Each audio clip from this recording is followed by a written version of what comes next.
देखिए, एक चर वाले रैखिक समीकरण, केवल एक चर वाले व्यंजनों का ही प्रयोग करेंगे। ऐसे समीकरण को क्या कहेंगे? एक चर वाले रैखिक समीकरण।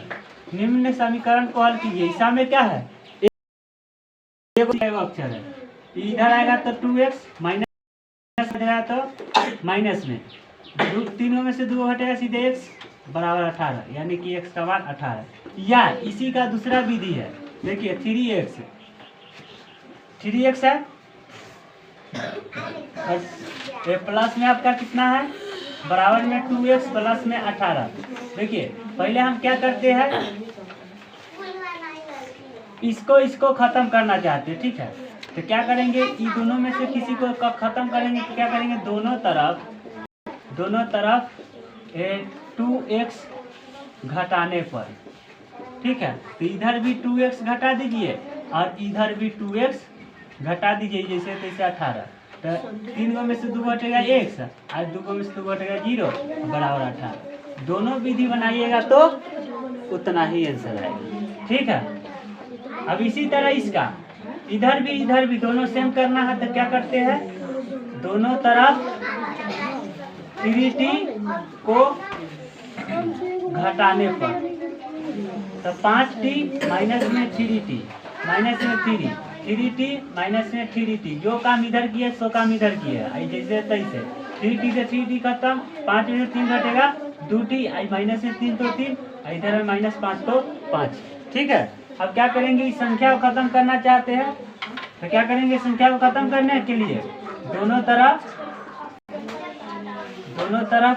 क्या घटाएंगे, इधर 3 जोड़ेंगे, 3 जोड़ने पर जोड़ दीजिए 2t, इधर भी 3 जोड़िएगा और इधर भी 3 जोड़िएगा, तो क्या बचेगा, 3 से 3 खत्म तक 2t, ये कितना बचेगा, सीधे माइनस में 2 बचेगा। अब क्या करेंगे, 2 को खत्म करेंगे तो दोनों तरफ 2 से भाग, इधर भी 2 से भाग, इधर भी 2 से भाग, काट दीजिए तो t का मान -1, ठीक है? ऐसे बनाता हूँ, चाहे ऐसे बनाता हूँ, ऐसे बहुत समय लगता है, ठीक है?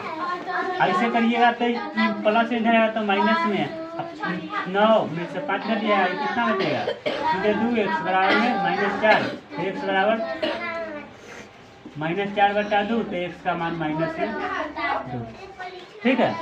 ऐसे बना चाहे वैसे बना, दोनों से आंसर सेम ही आएगा, ठीक है? नीचे आपको क्या करना है, ऐसा ऋणात्मक की पूर्णांक जिनका अंतर कितना होना चाहिए, 8 होना चाहिए। इसका अंतर कीजिए ना तो 8 ही आएगा। अब एक क्योंकि देखो -3 और माइनस में 11, तो माइनस तो प्लस हो जाएगा, होगा ना? तो कितना हो जाएगा, सीधे 8 हो जाएगा ना? इसी तरह इसका लिखना, एगो ऋणात्मक पूर्णांक और एगो धनात्मक पूर्णांक जिनका योग कितना होना चाहिए, -5। कितना होना चाहिए, -5, -2 और कमा -3, ये दोनों का जोड़ेंगे ना, तो ये दोनों को जोड़ेंगे तो माइनस में ही 5 आएगा। उसी तरह -1 -4, ये दोनों को जोड़ेंगे तो 5 आएगा, माइनस में 5 आएगा योग। अब कह रहा है कि एक ऋणात्मक पूर्णांक और एक धनात्मक पूर्णांक का अंतर कितना आना चाहिए, -3 आना चाहिए। अंतर कह रहा है ना, एगो ऋणात्मक एगो धनात्मक, तो -1 और कमा में सीधे 2, तो इसको दोनों का अंतर मतलब घटा, इसको दोनों को कीजिए तब 3 आएगा, ठीक है? और उसी तरह कितना आया, -5 या प्लस में अंतर कर रहा है ना, अंतर कहेगा तो हमको -3 लाना है ना, 8 हो जाएगा, ठीक है? घटाइएगा तो कितना आ जाएगा, ऋणात्मक संख्या है, ये भी ऋणात्मक, तो 13 हो जाएगा ना। हमको कितना लाना है, -3 लाना है। ये ऋणात्मक क्यों होना चाहिए, एक के रखने तो 4 और माइनस, ठीक है? -3 आएगा। इसी तरह और संख्या चुन लेना है।